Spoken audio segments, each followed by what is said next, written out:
everyone. How are we? We use this term face-to-face a lot. So what is this about the face-to-face revolution that I've started? Now, I have a question for you. Here we are at a TEDx conference, and I wonder how many of you today have actually looked at, maybe connected with, or introduced yourself to the person sitting next to you. And for those of you feeling smug right now because you know the person next to you, it doesn't count if you actually arrived with them, plan on spending all your breaks with them, and going home not meeting anyone new. So, actually, there's no time like the present. I say we get this thing going right now. So what I'm going to do is get everyone to stand up. Come on, let's stand up. Don't be shy. Stand up. Excellent. And look at the person next to you. Capture that feeling. Now, sit down, everyone, please. I would never, ever do that to you. Don't you just hate those exercises where people force you upon someone? I cannot stand the idea of forced networking. So do not worry, I would never, ever, ever do that to you. It goes against everything I believe in networking relationships.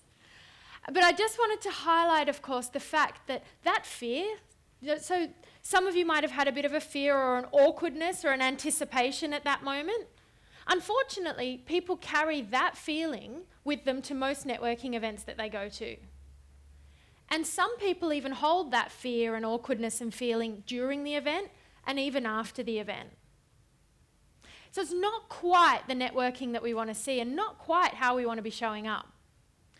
So today, sit back, relax, we won't be doing anything silly. I want to talk to you about real networking. And I really want to address the issue that I think networking has developed a little bit of a dirty connotation, especially here in Australia, because of that forced awkwardness that we're seeing. But really, networking is so much more than this.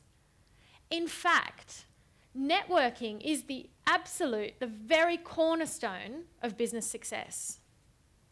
And it's not just good enough anymore to think, oh, I'm not really that good at that. Or only some people can do that. Or I'll just go and see what happens. We can't afford to say that anymore because networking face-to-face is becoming such an integral part of business success. So here you see the cat's cradle. Now, does anyone remember this from school? Okay. So those of you that don't remember it, it's a little bit of a process, right? One thing leads to another. Now, with the cat's cradle, when you wanted to get really advanced at it, you actually needed someone else. And I believe in life we need each other. In fact, this was taught to me best by my grandfather.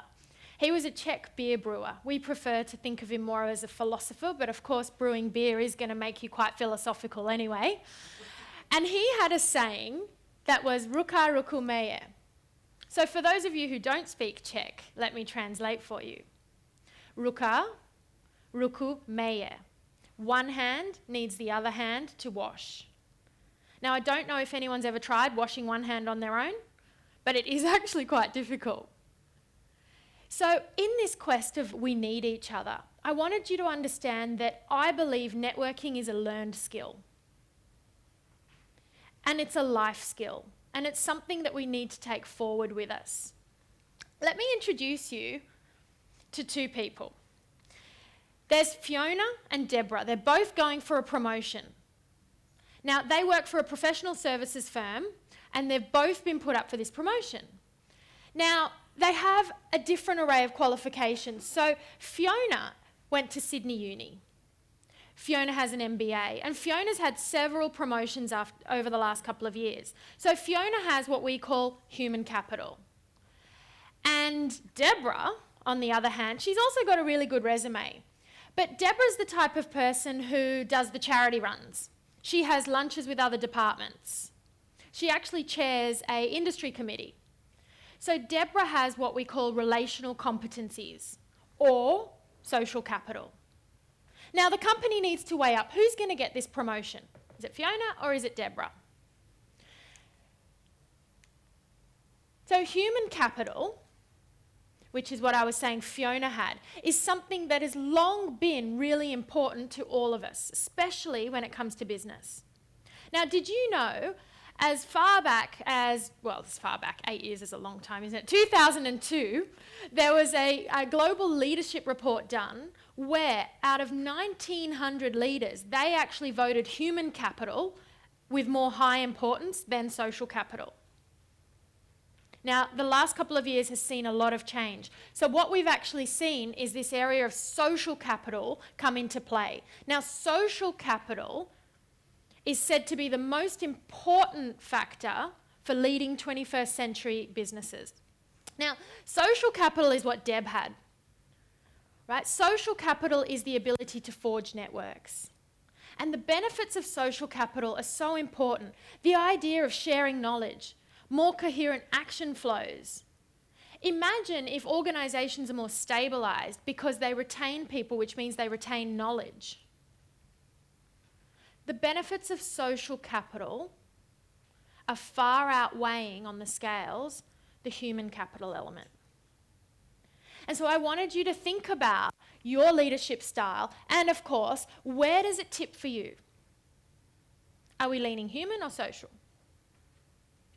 And as you ponder that thought,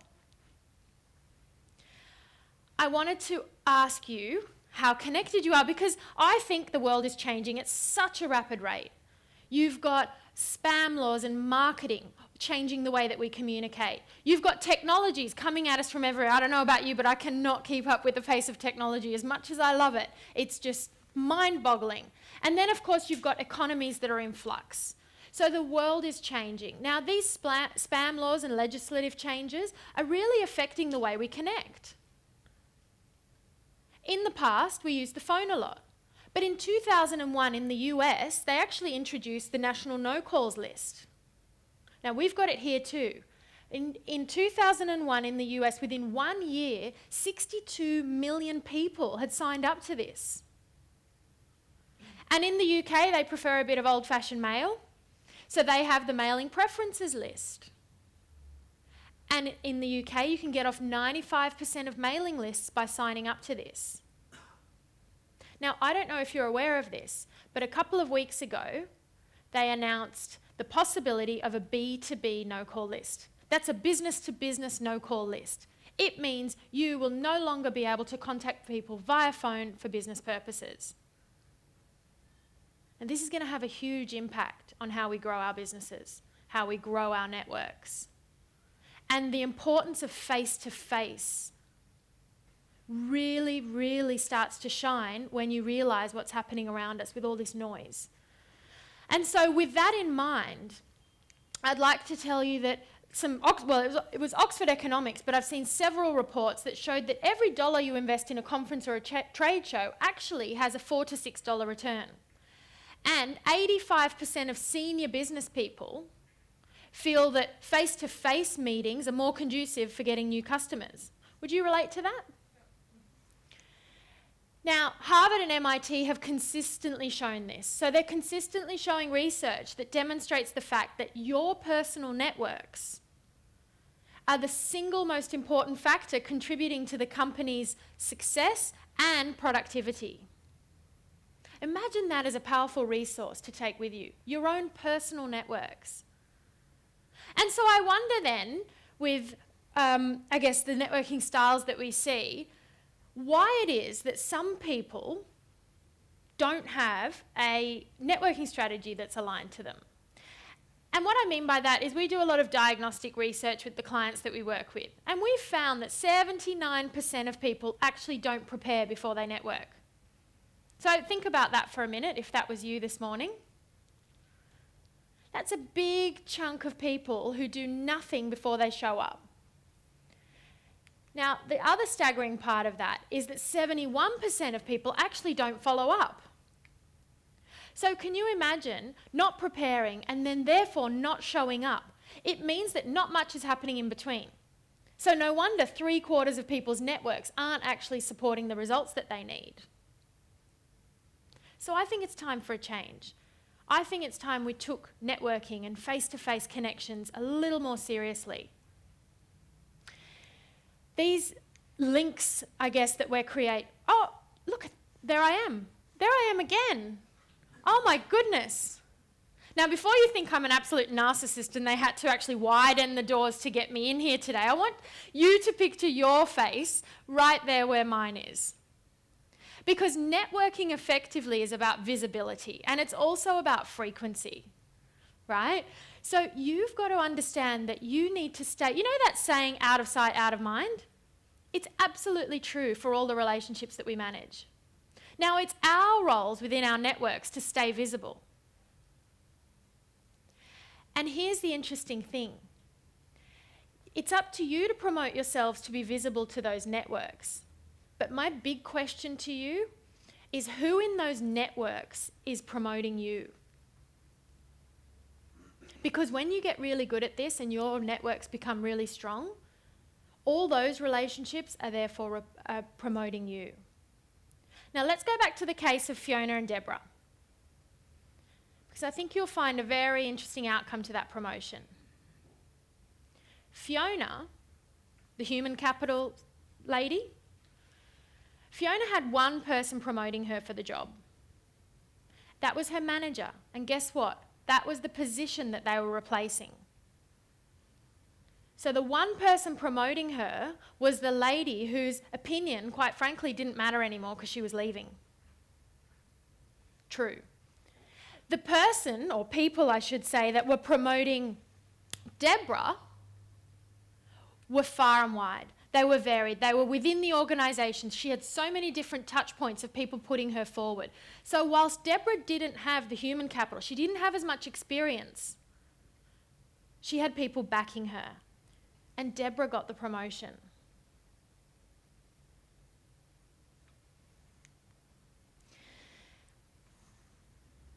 So, networking strategy. What do I mean networking strategy? Well, I've already talked to you about planning and following up. Now, I think it's just so important to have this learned skill. Remember, this is a taught skill. And if you actually align that networking strategy to your outcomes, you see different results. So I wanted to, I guess, to sum that up, to talk to you a little bit about the Goldilocks effect that's happening within networking. Now, you might all remember the Goldilocks story. In the Goldilocks story, we have, I guess, the two little networkers. Now, these are the networkers that pretty much show up and do nothing. I've actually seen a man sit at the back, not speak to anyone, and then leave after a presentation. So he's an extreme two little networker. But you've also got the people that are like the fake networkers. So I don't know if you've ever met them, but it's almost like they treat networking as something they have to do. Like this breakfast that I was at, upon leaving, this woman goes, "Here, may as well do one more bit of networking before I go." That was her card she was trying to give me. And it felt like at 5 to 9, which was the time, she would become someone else. So it can't be that forced thing.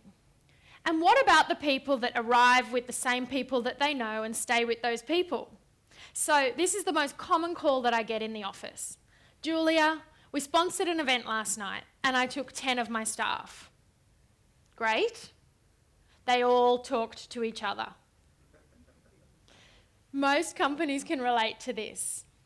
Now, we're investing millions of dollars in sales, marketing, hospitality. These types of networking are not working. But let me tell you about the too much networkers, because we've seen a lot of them too. Now, there are these serial card collectors out there. I kind of think of them as vacuum cleaners at a networking event. You know, the type of people that'll come and just grab anything that's not physically attached to you? I don't understand this, and they're loud as well. And so I was walking out of this event once, and there was this guy that had a stack of business cards just like this. And I felt compelled to walk up to him and ask him how the event went for him. So I said, "So, wow, how was the breakfast?" And he said, "Great," very proudly, shoving these cards at me. Because you know how before in business our managers used to say to us, "Go out there and get some cards." That's not networking. But this guy had done that, so he had this stack of cards. So I thought, okay, well, let's have a look at who you've met. So I started to take one card and I said, "So who is this person?" And he looked at me blankly. Okay, then let's look at the next person. What did you talk to with this person? Looked at me blankly. I did this for a couple, and then I realised he doesn't remember anyone he just met in the last 90 minutes. So then I said to him, what are you going to do with these cards? And he very proudly looked at me and he said, I'm going to add them to my database. That's not networking. Now, I think Goldilocks could have been a bit more of a strategist. I actually think she wasted quite a bit of time in the bear's house. You know, trying to figure out, is it too hot? Is it too cold? Is the porridge too sweet? Is it too salty? Is the bed too lumpy? Is the bed too firm? If she had a strategy, she wouldn't have been so hit and miss. And the same goes for our networking efforts. So if you have a strategy that's aligned to your business outcomes, you know what you're going to get. And that strategy is what makes for great face-to-face connections, because suddenly we're meeting each other as real, genuine people. Suddenly it's about ruka rukumeye. It's about coming together to help each other. It's not forced. It's not that cringe-worthy thing that it took you guys ages to stand up for before. That whole, oh my goodness, is she really going to make us do that? That's not what this is about.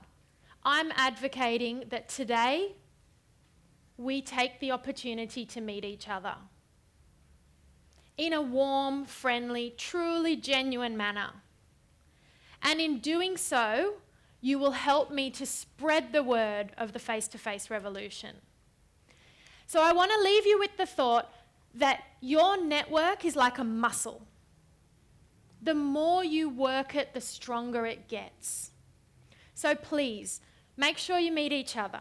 Please, come and meet me today and find out more about how you can join the face-to-face revolution. Thank you.